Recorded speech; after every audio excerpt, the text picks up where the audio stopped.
Gospel according to Matthew.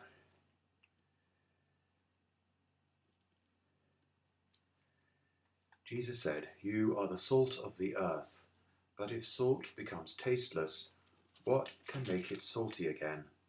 It is good for nothing, and can only be thrown out to be trampled underfoot by men. You are the light of the world. A city built on a hilltop cannot be hidden. No one lights a lamp to put it under a tub. They put it on a lampstand, where it shines for everyone in the house. In the same way, your light must shine in the sight of men, so that, seeing your good works, they may give the praise to your Father in heaven." The Gospel of the Lord. Well, last Sunday, you remember, we had the Feast of the Presentation of the Lord, Candlemas, and so we read the Gospel from St. Luke about Zachariah and Anna in the temple meeting Jesus. So we missed out the Gospel passage that we would have had for the fourth Sunday of the year, which was the Beatitudes. So I recommend, as we won't be reading it on Sunday Mass for another 3 years, I recommend you read it at home. So that's Matthew chapter 5, the beginning of chapter 5. To understand this passage, we need to go back to our understanding of Matthew's Gospel. Its kind of plan, it's a very definite plan that we have. It's in 7 sections. So we have at one end, we have got the birth narratives, and at the other end, we've got the passion, death, and resurrection of Jesus. And in between that kind of sandwich, we've got 5 books, mirroring the 5 books of the Torah, the first 5 books of the Bible. And so in there, Matthew is trying to help us to see Jesus as being the new Moses, the one who gives us a new law, the one who leads us away from sin, especially through his death and through our baptism being incorporated into him, into his life. Now, each of those 5 books follows the same pattern. There's a narrative section, and then there's the discourse of Jesus, so his teaching. So we're in the first book now. The narrative section's finished. That was dealing with John the Baptist, the baptism of Jesus, the temptations in the wilderness, and choosing the first disciples, and a very brief introduction to the fact that he performed miracles. And then we have the Sermon on the Mount. That forms the discourse section of the first book. Starts off with, as I say, the Beatitudes. Then we have this lovely little passage that we've just heard about you being the salt of the earth and light of the world. Now let's try to understand that. What does salt mean? Well, in Jesus' time especially, there are 3 things that we can say about salt. First of all, salt was used as a preservative. Well, you've got a fridge or a freezer at home, or both, and when you go shopping, then when you bring your stuff back, then you'll put it in the fridge or the freezer, won't you? Because that will keep it. So when you come to use it cooking, it will be ready to use, not putrid. So they didn't have that in Jesus' time. So what they did, they salted their fish or their meat, and that would preserve it, just like they do in some parts of the world today. Now, the salt then is a preservative, and we need to be preservatives for the world. It's so easy, isn't it, in our world for things to go wrong. We're tainted by sin. We see things that upset us, don't we? And we need to be that preservative in the world, the things that puts things right, the things that make sure things don't spiral downhill. So by our words, by our example, and especially by our prayers, that we are a force for good in the world, that we preserve it from spiraling into worse and worse sin. Secondly, salt is used as an antiseptic in the old times. They didn't have TCP and all those kind of things that we'd use nowadays. So they put salt on their wounds and they stop them from going putrid. And we have that same role in our world. We stop things from going bad. Then finally, salt is used to add flavour. We put salt on our food, don't we? It sort of brings out the flavour, which otherwise might be somewhat bland. And we do the same with our Christian life.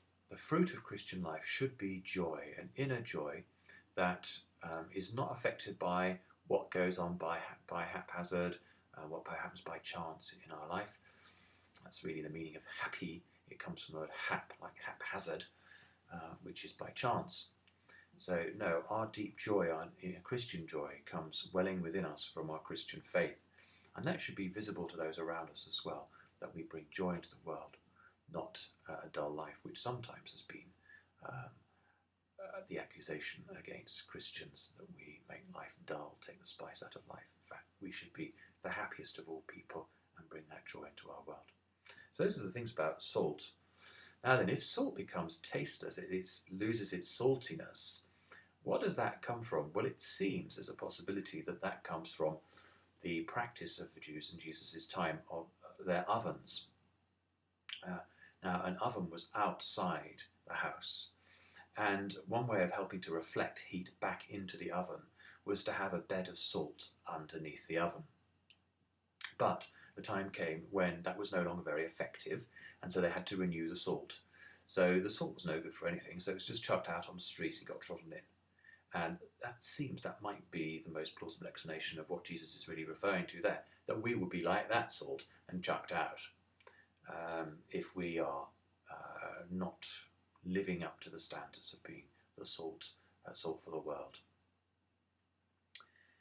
Now then, we come to the next bit, the second half of the Gospel today, which is the light of the world. Well, that will automatically remind us, of course, that Jesus said in John's Gospel several times in chapter 8, chapter 9, I am the light of the world.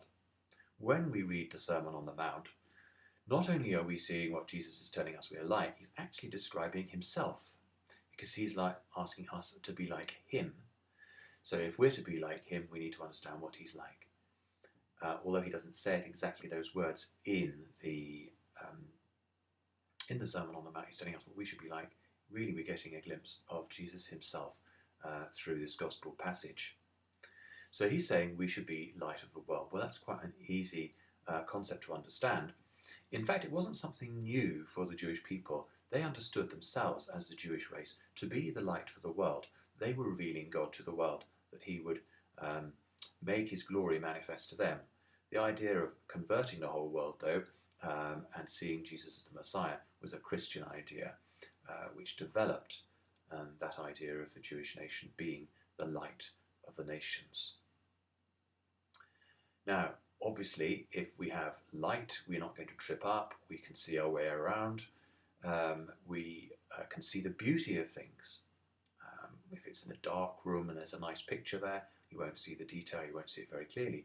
But if we put a nice light on it, then clearly we can see the beauty there, the patina and all that kind of stuff of the picture. So when we're called to be that light for other people, to help them so they don't trip up, sometimes we need to point out in the right way that sin is sin, both to ourselves and other people. So that's Jesus. We must be the light to the world. Then Jesus talks about the lamp being put under the bushel. What does that refer to? Now, when we walk into the house, when it's dark, we just switch the light switch on and the light is there.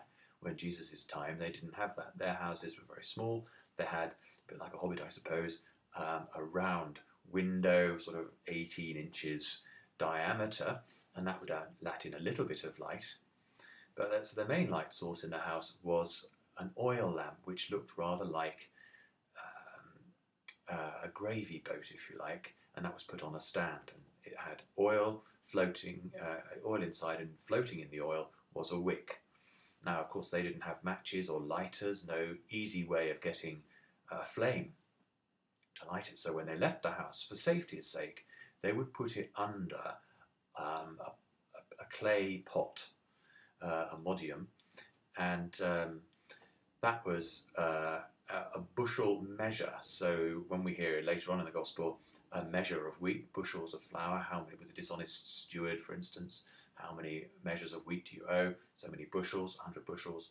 That was the bushel, and they used to cover that lamp on the floor, and when they came into the house, it was dark. All they needed to do was lift the lid off and put the lamp on the lampstand, and they would light up the house. It's a rather clever idea, wasn't it, really? So Jesus is really referring to that practice.